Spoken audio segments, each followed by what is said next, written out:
सृष्टि बचपन से ही दिखने में सुंदर नहीं थी, लेकिन अमीर बाप की बेटी सृष्टि पर उसकी माँ जान छिड़कती। मेरी बेटी कितनी प्यारी है, भगवान सबको सृष्टि जैसी बेटी दे। सृष्टि धीरे धीरे बड़ी होती है। एक दिन सृष्टि की सहेली कहती है, तू दिखने में कितनी अजीब सी है, लेकिन मैं जानती हूँ हम सब में सबसे अच्छी शादी तो तेरी ही होगी। तेरे पापा अमीर जो हैं। और बता नहीं सकते यार, दहेज तो हर कोई देता है, ये क्या ज्यादा ले जाएगी अपने पति के लिए? अरे बड़े शहर में कोठी है इसके पापा की। अरे पापा की है ना, कौन सी इसकी है? इसकी होती तब तो कोई भी लड़का इससे शादी कर लेता। अरे पापा की मतलब पापा की है तो मेरी ही है ना? किसने कहा? अब तेरी तो तब होगी ना जब तेरा भाई ना हो। वैसे भी शादी के बाद सारी प्रॉपर्टी भाई के नाम होती है।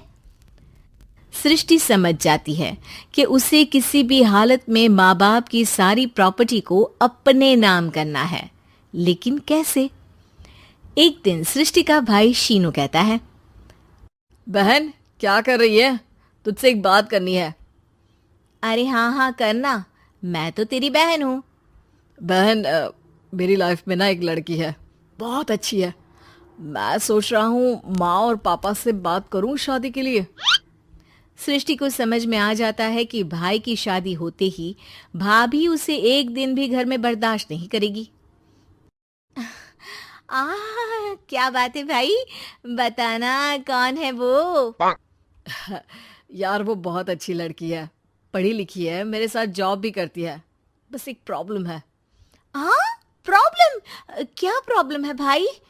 यार वो शादीशुदा है, लेकिन उसके पति ने उसे सिर्फ इसलिए छोड़ दिया क्योंकि उसके माँ बाप दहेज नहीं दे पाए। सृष्टि ये सुनकर न जाने क्यों खुश हो जाती है। अरे भाई तो क्या हुआ, लड़की तुझे तो पसंद है ना? शीनू को लगता है कि बहन उसे समझ रही है। वो इस बात से अनजान होता है कि उसकी बहन की मंशा पूरा घर हड़पने की है। सृष्टि अपनी माँ से कहती है, मम्मी मुझे तो बहुत चिंता है। पता है शीनू क्या कर रहा है? अरे क्या कर रहा है? वो तो काम पर जाता है और वापस घर आता है। नहीं ना माँ, वो यही तो नहीं कर रहा, बाकी सब कर रहा है। आपको पता है उससे प्यार है, और वो भी एक शादीशुदा लड़की से। ये क्या हो गया? मैं सोसाइटी में क्या मुंह दिखाऊंगी? अरे तेरे पापा तो यही कहेंगे कि मैंने ही उसे बिगाड़ दिया है। माँ देखो, मेरी बात मानो, पापा पर भी विश्वास करने की जरूरत नहीं है। अब आप ही बताओ, पापा इतनी देर घर के बाहर रहते हैं क्यों? बोलो। अरे बेटा वो तो नौकरी करते हैं ना। तू बहुत भोली है माँ। पापा का ऑफिस तो 7 बजे खत्म हो जाता है, लेकिन देखो कितनी देर से आते हैं। अरे नहीं बेटा, ऐसी कोई बात नहीं है। सृष्टि माँ को एक औरत से बात करते पिता की फोटो दिखाती है। देखो माँ कैसे हैं पापा, मैं ना कहती थी कि पापा सही नहीं है। मैं तेरे पापा से बात करूंगी, दे फोटो मुझे। ओ माँ, वो तो डिलीट हो गई। लेकिन चल, तूने तो देख लिया ना, पापा से बाद में बात कर लेना। और हाँ, मेरा नाम बिल्कुल मत लेना। हाँ माँ। अब क्या था, सृष्टि के माँ और पिता के बीच झगड़ा होना शुरू हो जाता है। सृष्टि के मन में क्या चल रहा था कोई नहीं जानता था। एक दिन, माँ सृष्टि के लिए एक लड़का देखा है, वो लोग शाम को उसे देखने आने वाले हैं। और हाँ माँ, एक खुशखबरी, मैं और पापा मिलकर एक नया बिजनेस ट्राई कर रहे हैं। शाम को लड़का आता है, सांवले रंग का। सृष्टि को तो बिल्कुल भी पसंद नहीं आता। लड़की की माँ कहती है, लड़की का चेहरा तो कोई खास नहीं, लेकिन अगर मेरे बेटे को आप लोग सेटल कर दें तो मैं उसकी शादी आपकी बेटी से करवा दूं। सृष्टि को लड़का बिल्कुल पसंद नहीं था। उसे भाई पर गुस्सा आ जाता है। लड़के वालों के जाने के बाद कहती है, माँ देखा शीनू मेरे लिए कैसा लड़का लेकर आया, न दिखाने लायक न सुनने लायक, सेटल भी नहीं, वो भी हम करे। अरे माँ मैं जानती हूँ ये मेरी शादी किसी भी घर में क्यों करवाना चाहता है? अरे कैसी बात कर रही है बहन, तूने तो देखा ना, लड़के को मैंने ही मना कर दिया तुझसे शादी के लिए। जिसने लड़का बताया था उसने उसकी बहुत तारीफ की थी। बात आई गई हो जाती है, लेकिन सृष्टि का मन शांत नहीं होता।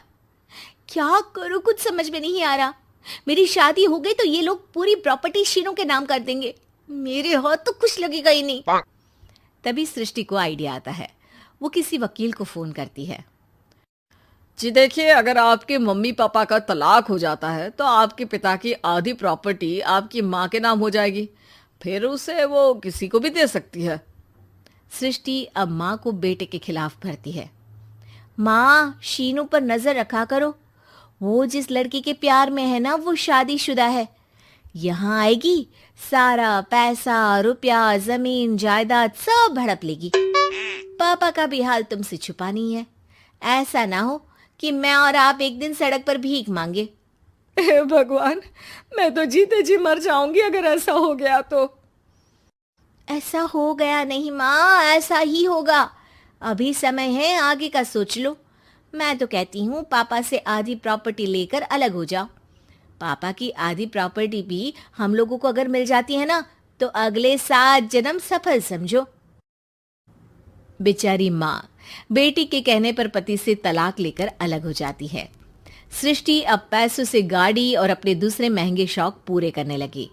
उसके दोस्त भी उसके पैसे इस्तेमाल करते। सृष्टि, कल तुम कहाँ थी? मैं सारा दिन घर पर अकेली थी। तो मैं क्या करूं? मैंने ठेका तो नहीं लिया है ना तुम्हें संभालने का। माँ को सृष्टि से ये उम्मीद नहीं थी। वो बैठकर रोने लगती है। वहीं उसका पति यानी कि सृष्टि के पिता आ जाते हैं। मैं जानता था कि तुम्हारा यही हाल होगा, तो आपने मुझे रोका क्यों नहीं? मैं रोकता तो तुम रुकती क्या?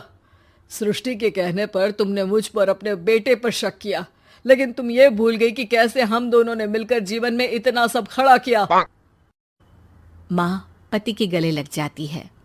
मुझे माफ कर दीजिए, मैंने आपकी कमाई का एक बड़ा हिस्सा गवा दिया। कोई बात नहीं, तुम साथ हो तो मैं ऐसी 7 प्रॉपर्टी खड़ी कर दूंगा। तभी वहां सृष्टि आ जाती है रोते हुए। माँ, मयंक ने मुझे छोड़ दिया। वो बोल रहा था जब तक मेरे पास पैसे थे तब तक ही वो मेरे साथ था। पापा, माँ, मुझे माफ कर दीजिए।